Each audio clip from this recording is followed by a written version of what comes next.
how to delete your Xbox account.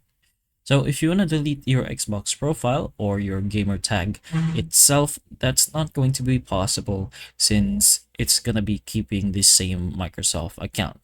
So Xbox says this is possible technically, but it requires closing the whole Microsoft account, which also affects everything else, of course, that is tied to your Microsoft account, like your Outlook, your OneDrive, your purchases, and everything else. So if you want to learn more, you can go ahead into your settings, account, and press on this, which is learn more.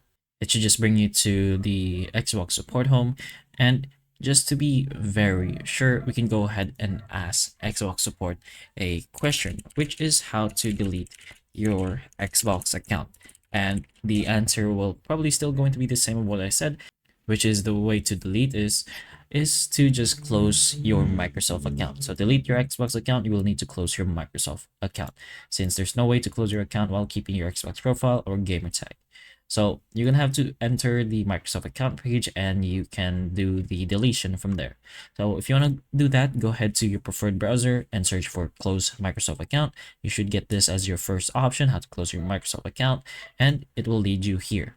So there's risks and impacts, and what you're gonna do is sign in to this website and just close your account. Press on this. So once you press on the close account option, it will lead you to how to delete your account. Just follow the instructions and the step-by-step how to, then just confirm the closure.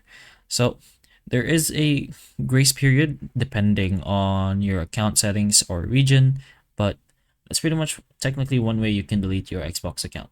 So hopefully this video helps. If it can, please like and subscribe for more videos like this, and that's all.